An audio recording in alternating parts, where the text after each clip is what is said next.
Hey, this is Casey with the Aging Teen Kid podcast. I'm here with the Path West Traveled. Would you guys be able to go around, give me your name and what instrument you played? For sure. My name's Scott, and I play guitar and one of the vocalists in the band.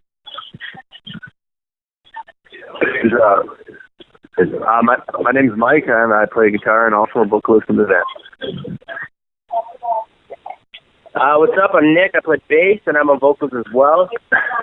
And I don't know if you guys heard me yet, but I'm Jordan, and I play drums, and I do some backup vocals as well. Sweet. Nice. So could you guys give me just the full background on your all's band, how you all met, how you formed, and what kind of inspired you guys to pick up and play together? For sure. I'll start with how we started, and then when Mike joined, he can take over, and then when Nick joined, he can take over, if that works. Yep. So basically, Jordan and I were in high school together, and we just played music. We played in a bunch of bands growing up, but we're never we're in a dedicated project, so to speak. So then out of high school, Jordan started a hardcore band and was off doing some tours and shows and that kind of thing. And I didn't really have any other friends who played music, so I just kind of started writing some songs on the sideline. And then when Jordan's band was kind of coming to an end, he reached out to me and said, "Hey, let's start something." And I was stoked. So then we got writing, and I think we wrote for about 6 months for our first kind of album. And I got my brother on board and said, "Hey, you're going to learn how to play bass and you're going to be in our band." He said, "Cool." So my brother Dustin got involved.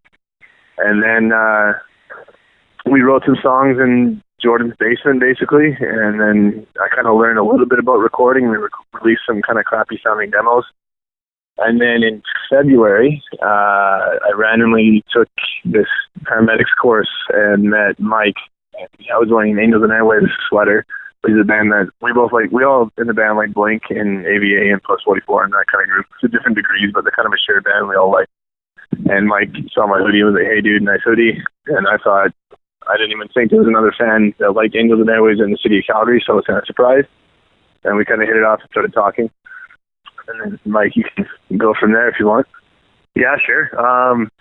No, yeah, like Scott was saying, we were both in a paramedics class and didn't know each other, and I still remember it to this day where the class started at 8 a.m. and it rolls in at 9 a.m. and he literally hasn't slept in about a week, and he's like, "We're looking pretty rough." But the first thing I noticed too was that he's wearing the Angels and Airwaves shirt. So as soon as I saw that, I was like, "Oh man, I guess this guy has something in common with me." So I went over and talked to him first break we had, and he was still pretty tired, but I think he showed me some demos then or at lunch, and we continued to talk throughout the week of the class, and then afterwards we finally ended up meeting up and having a jam together. And I just wanted to play some Blink songs and jam out and have fun like that. And after one practice of playing, Scott and Jordan gave me the nod to join the band, and kind of the rest is history. And now we move on to when Nick joined. So go ahead, Nick. Yeah, guys, I honestly did not know that. This is wow. So, there you go. So, welcome to the world of TPLT, Nick. But yeah, it was cool. So I actually joined Path in January of this year. I had been in a band that had been pretty good friends with Path for the better part of the last, I'm going to say, somewhere between 2 to 4 years. We've been playing shows together pretty frequently. And when that ended, it hit me. I don't want to say it hit me really hard, but it hit me in a way that I left the band and I wasn't sure if I wanted to commit to anything for a long time. I wasn't sure what was next for me. And then I got a call from the guys in Path, specifically Scott. I think they were all together for some sort of meal or something, and they decided to call me. And they decided to call me and say, "Hey, man, you want to play bass in our band?" And I had never played bass live at a show before, but I immediately thought that playing in the Path Less Traveled would be something really cool, be something really new for me. And I was, like I said, I was a little bit skeptical about doing anything at the time when I'd left my old band, but when I got this offer, it was almost something I couldn't refuse. And they talked to me about it on the phone, and I said, yeah, of course I'm interested. And I thought about it for a while, and we ended up all going out to dinner together, and they gave me the pitch. They said, this is the thing that we hold true to this day, friends first, band second. And I just knew it would be the right fit for me, and I joined, and here we are, whatever it is, 7-8 months later, and things are rolling for us. So I'm really happy to be here, and yeah, man, Path Less Traveled is looking cool. So here we are. Very nice. What do you guys do as far as songwriting? Do you have a pretty set process in place, or how do you guys go about gathering that inspiration? Especially because almost everyone's a vocalist, right? Or how do you write your music? It's definitely a pretty unique process. I'll just kind of touch on it, and then I'll let Jordan kind of take over. But basically, no song is alike in our band. So I can approach a song, pardon me, I can approach the band with a song or a demo, and we can process it, and I will write, let's say I write all the guitars, and then I kind of have a program drum thing in mind, but Jordan always makes whatever I do 10 million times better because I'm not a drummer. And then I try anyways. I could write everything, and then Mike could write the melody, for example, and then I could write the lyrics, or Mike could write everything, and I could write the melody and lyrics, or I could write the melody, Mike could write the lyrics, or vice versa. And that was definitely kind of what happened with our newest song, The Devil. But I'll let Jordan kind of take over on songwriting. Yeah, no, it really isn't much more than that. Like, honestly, we just, Scott usually is the one that kind of comes out with the skeleton of the song, writes a few riffs, and then sends it to each of us, and then, if we like the riff, I kind of just create a little beat for it, and then we'll usually program the drums first, because drums are the hardest, obviously, to record for most people. So we kind of do a little program drum mix, and then create a small little demo, and then just kind of go on from there. We'll sometimes, if we get lucky enough to have everyone in the room, we kind of just sit down and pass the mic around and try to create melodies for the songs and just put it all together. There isn't really one set way of doing it, or it's not like one person writes all the music and then we all follow. We all have our individual input, and we all have unique things that we bring to the table, especially coming from such diverse musical backgrounds. We all come from different musical backgrounds and genres that we used to listen to. So it's kind of cool. And then every song we make has sort of its unique spin on it. And like what Scott said with The Devil, it was kind of a new thing that we did. It was we actually pretty much self-produced this entire song by ourselves, which was kind of nice. So we have that capability now too. So we hope that it continues in the future this way. And yeah, that's pretty much it.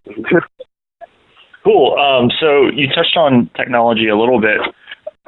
Would you say just the changing in the way songs are delivered as far as streaming platforms go, and the ease of access to record, has it made your lives as musicians more difficult or easier as far as getting your music out there and reaching new people, or has it made it more difficult?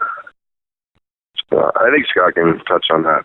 I think it's definitely both. It's kind of interesting, right? So, you have arguably more bands than ever because the playing field is unleveled. So now anyone can record a song and make it sound half decent. And that's where you get so much noise. And if you're sharing on social media, and your band is a Facebook page or whatever, and that's how you're trying to get your music out, you're not only competing with other rock bands, you're competing with cat pictures, and you're competing with memes and everything that's on social media these days.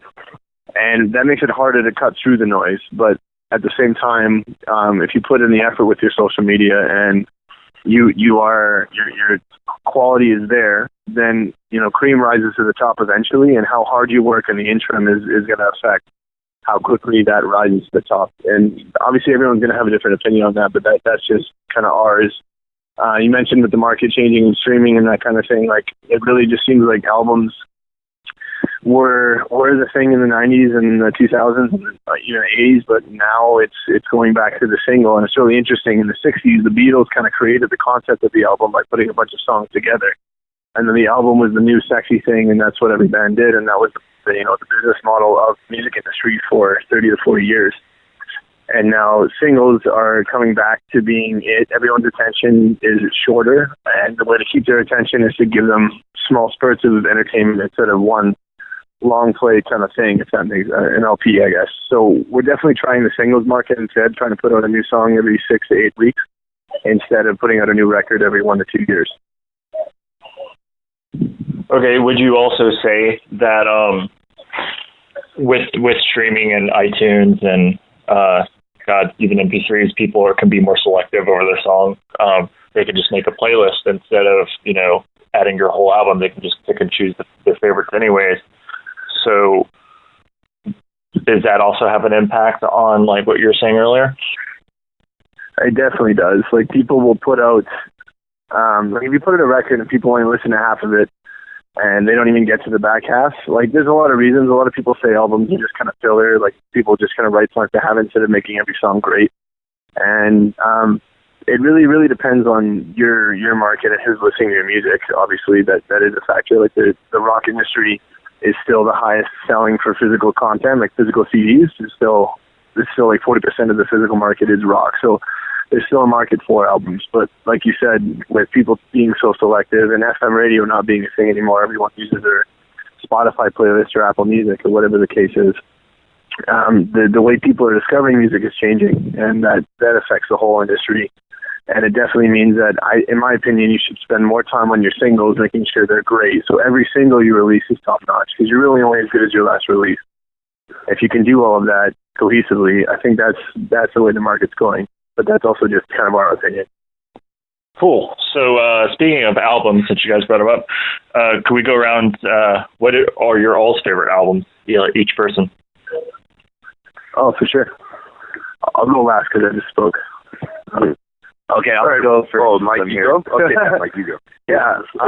Probably all-time favorite album ever would be Blink-182, Enema of the State. I think that's what really got me involved with wanting to play guitar and wanting to get up on stage and just play music. And then meeting the rest of the guys, kind of like, we always would throw in a cover by Blink here and there. So, yeah, Blink-182, Enema of the State definitely was a game changer for me. Nick, you still there? Okay. Yeah. Along those same lines, keep it in pop punk. The reason I picked up an instrument in the first place was actually I was handed, and however old I was at the time, I think I was in the 6th grade, I was handed American Idiot by Green Day, and that kind of made me branch into Blink-182 and then Pennywise and then NoFX and Alkaline Trio. So I'd say, oh man, if I had to pick, I people ask me this question, I can't give just one. I'd have to say, you can pick one from your list of top 10. Yeah. Okay, I'm gonna give you two because I can't give you just one. I'll give you Dookie by Green Day because that album was so important for the genre of music that brought me into the alternative scene. And then I'll also give you From Here to Infirmary by Alkaline Trio because I just love Alkaline Trio to death. Yes, they're one of my favorite bands. That was I'll give you that was my first show ever when I was 17. Was Alkaline Trio. It was right after. Yeah, it was right after From Here to Infirmary came out. They toured with Saves the Day, Alkaline Trio, Newfound Glory, and Face to Face headline. No way. Man. Yeah. Man, I wish I was at that show. Crazy. Yeah. Oh God, I love that album. It's not my favorite of all of them, but it's definitely in the top 3. My favorites would definitely have to be God Damn It. My love for Alkaline Trio is so widespread. People always ask me, what's your favorite album? I cannot tell them, but I always come back to From Here to Infirmary. So yeah, that is my answer. Yeah, no, that's definitely a great pick. It's definitely a good pick. All right, yeah. I come from.